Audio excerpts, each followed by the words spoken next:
Ok. Ok, mon ami Mohamed, bon, on t'entend en bas. Je vois qu'il y a un grand YouTuber qui est monté dans le live là.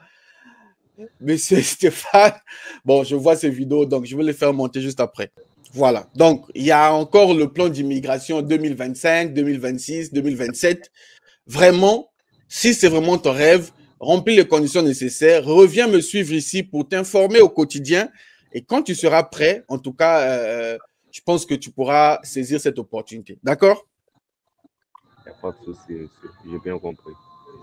Merci hein, et bonne soirée là-bas depuis le Burkina. Merci beaucoup, à vous pareillement. Merci. Alors, je veux prendre un Canadien qui est dans le truc ici. Monsieur Stéphane, bonsoir. Oui, monsieur Lutte. Comment allez-vous? Je vais bien par la grâce de Dieu, merci. Et vous-même? Non, je vais super bien. Je vois vos contenus assez édifiants, pertinents. Et j'aime la partie, la petite transparence que vous mettez en avant à chaque fois que allez vérifier l'information. Si je mens là, j'aime ça. En tout cas, vous faites un beau travail. C'est un bon travail de longue haleine. Peut-être les gens ne savent pas comment ça peut être difficile de non seulement de préparer les vidéos, de venir là faire le montage derrière, et puis surtout d'aller s'informer pour venir leur partager des contenus très souvent gratuits parce que vous n'êtes pas payé en général pour le faire. S'il fallait être payé comme les constants en immigration, on compte de $200 de l'heure. Donc, vraiment, continuez à lui donner des forces, continuez à vous abonner, commenter, partager ces contenus. Ce n'est comme ça qu'on essaye d'aller un peu chercher des petits revenus de YouTube. Quoique, donc voilà, c'est juste la force. Ah, monsieur Stéphane, vraiment, vous êtes un ancien comme ça, vous venez me donner la force comme ça, c'est rare quand même hein, pour nous les Africains. Ouais, le gros problème, c'est que moi, c'est ma philosophie. Je ne connais pas la philosophie des autres Africains, mais je me dis, on ne peut pas être seul au sommet. On ne peut pas être seul au sommet. Seul au sommet, ça demande beaucoup de responsabilités. Alors que quand on est plusieurs au sommet, ben, c'est plus facile de travailler ensemble. Mais seul, ben, tout le monde va te tirer de gauche à droite. Ça va à un moment donné devenir trop stressant. C'est un peu comme quelqu'un qui est au Canada tout seul, ben, toute la famille compte sur lui. Alors que si toute la famille est au Canada, ben, tout le monde est heureux, en fait. Évidemment, ça diminue les charges et vraiment, en retour, je tenais à vous dire vraiment merci pour ce que vous faites aussi en ligne.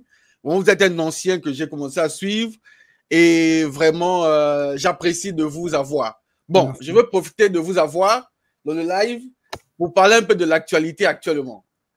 Ouais. Déjà, est-ce que c'est la fin? Parce que nos frères africains, pour certains, quand ils lisent des trucs, ils viennent traumatiser les gens en ligne. Ben, j'avais fait un live justement où j'avais convié 2 consultants en immigration avec qui je travaille. Geneviève Sava, déjà une ancienne agente de IRCC, et puis Chantal Gattas, de Connexion Immigration avec qui je travaille. Très Donc, bien. Pour le moment, il y a beaucoup d'enjeux qui poussent à ces différentes réformes.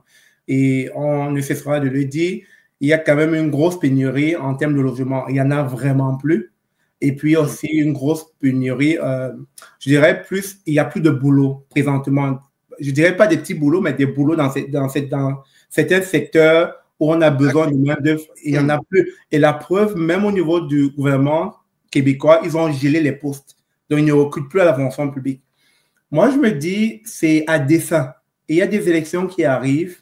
Et pour avoir l'électorat de son côté, chaque gouvernement est en train d'écouter les cris de son peuple. Les Canadiens. Et à un moment donné, qui vote pour vous? Ce n'est pas les immigrants. Les immigrants constituent quoi? Quasiment peut-être le 5% de la population. C'est minable. Donc, le 95% là, ce sont les Canadiens là. Donc, s'ils ne sont pas contents, ben, on ne va pas te réélire encore au poste. Donc, il faut qu'ils écoutent les Canadiens à l'approche des élections, qu'ils baissent un peu les différents cris de détresse qu'on entend des Canadiens qui on ne veut plus, on n'en veut plus. Et c'est ça que François Legault, contrairement à Trudeau, il est tranchant dans ses prises de parole, il les cache. Vraiment. Il a rejeté la faute aux immigrants, qu'on pourrait penser que la faute, c'est aux immigrants, alors que ça n'a rien à voir avec les immigrants. C'est juste qu'il veut avoir l'électorat de son côté. Donc, on suppose que quand tout ça va un peu se tasser, là, quand tout ça va passer, l'immigration va reprendre le plus. Parce que de mon analyse à moi, du temps que j'ai passé ici, là, le Canada est le deuxième plus grand pays en termes de superficie après la Russie. Et il y a encore la place pour tout le monde. Je dis encore, c'est très grand. On fait, c'est-à-dire les Américains ont 10 fois notre population. 10 fois. Tu comprends? Quand on parle de 40 millions d'habitants au Canada, on parle de 400 millions d'habitants aux États-Unis. Donc, ça fait que si les États-Unis, qui en termes de superficie ne sont pas si grands, ben, c'est pour te dire qu'à un moment donné,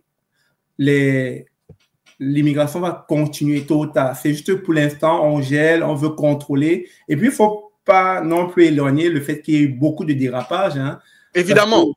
Quand on le voit pas, je l'ai cité dans une de mes précédentes vidéos, les dérapages sont à blâmer de tous les côtés. Que ce soit du côté des immigrants, ça je dois le dire, les immigrants sont à blâmer. Que ce soit du côté du gouvernement canadien lui-même, il est à blâmer. Parce que à la fin de la journée, il faut comprendre qu'on est dans un système capitaliste, les gens veulent se faire de l'argent. Et l'immigration, c'est beaucoup d'argent. Ça constitue facilement le 50% du PIB du Canada parce que c'est beaucoup d'argent qui rentre en... La main-d'œuvre qualifiante, oui. En année, on parle de milliards qui rentrent dans les caisses en lien avec l'immigration. On parle de milliards de dollars canadiens. Donc, il faut comprendre que toutes ces réformes viennent du fait qu'il y a eu beaucoup de dérapages. Avec la politique d'intérêt public qui permettait aux visiteurs de venir visiter, de trouver un travailler par la suite, oui. Les gens ont exagéré. À un moment donné, ça devenait un business en arrière-plan. C'était du business derrière. Il ne faut pas qu'on se le montre. Pas seulement les business des Africains, des business que des Québécois, Canadiens utilisaient cela. Il faut qu'on se dise le premier point, oui. Voilà. Les visiteurs. Le deuxième point aussi, les entreprises canadiennes qui donnaient des postes à bas salaire. Exactement. Exactement. On a remarqué ça. Un autre cas encore, les collèges privés qui donnaient des fausses lettres d'admission. Voilà. Parce qu'ils voulaient Québec surtout. Et ils savaient que les étudiants ne venaient pas étudier. Ils disaient, OK, bon, prenez, vous nous payez peut-être la première année et puis après vous cherchez. Ils l'ont fait. On a découvert ça, le poteau rose. C'est ça que maintenant, les lois sont sorties comme frapper toutes les écoles privées et ils n'étaient plus maintenant éligibles à faire venir quelqu'un à parler lettre d'admission.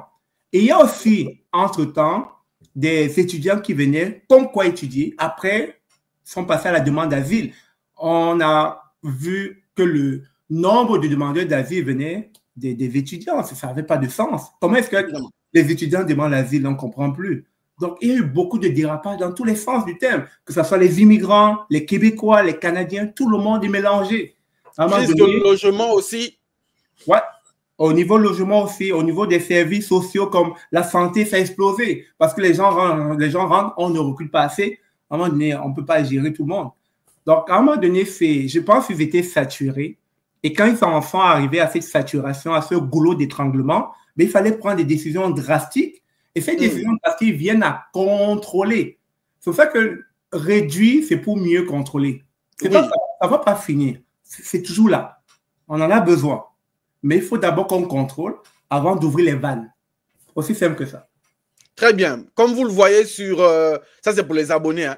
Ça, c'est la citation de Mark Miller qui dit « Nous avons écouté les Canadiens. » Surtout eux, ils ont maintenant la pression avec les élections des États-Unis. En fait, actuellement, ils veulent juste plaire aux Canadiens pour essayer d'aller gratter d'autres mandats, en fait. Et il y a beaucoup de points. Monsieur Stéphane l'a signifié. Déjà, les demandeurs d'asile qui venaient au Québec, c'est-à-dire que le Québec est devenu saturé. À l'aéroport, c'était chaud. Là même, le premier ministre québécois dit qu'il faut les envoyer dans les autres provinces. S'il pouvait même les envoyer, il allait les envoyer. Deuxième chose, les étudiants qui viennent pour étudier, déjà, certains commencent même à travailler avant les études, d'autres demandent l'asile. Vous ajoutez à cela les faux contrats, beaucoup de choses. Et donc, vous avez raison, l'immigration, en tout cas, ils ont dit non. On stoppe. On réduit les quotas, comme on a sur le chiffre ici. Mais bon, ils continuent toujours à attirer des talents. Et on essaie de sensibiliser, mais vraiment, monsieur Stéphane, si... Bon, moi, je veux avoir votre mail parce que c'est important. Vous êtes un ancien, c'est important. Donc, si vous pouvez les gens vont prendre ça même. Si vous pouvez juste me laisser ça dans le chat privé, ça, je vais vous recontacter moi-même.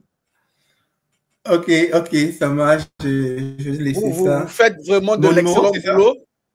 Hein? Dans le chat privé, là, oui. Mon numéro? Okay, oui, oui. Je vais te faire ça. Ok, je te l'ai envoyé. Merci beaucoup. Merci beaucoup. Merci à toi. Merci. Vraiment, je vais t'écrire vraiment. Si on peut faire des collaborations sur des émissions, ça fera vraiment plaisir. Ça me fait plaisir aussi. Bon, bonne continuation à toi et puis merci, bon dimanche. bonne soirée. Merci.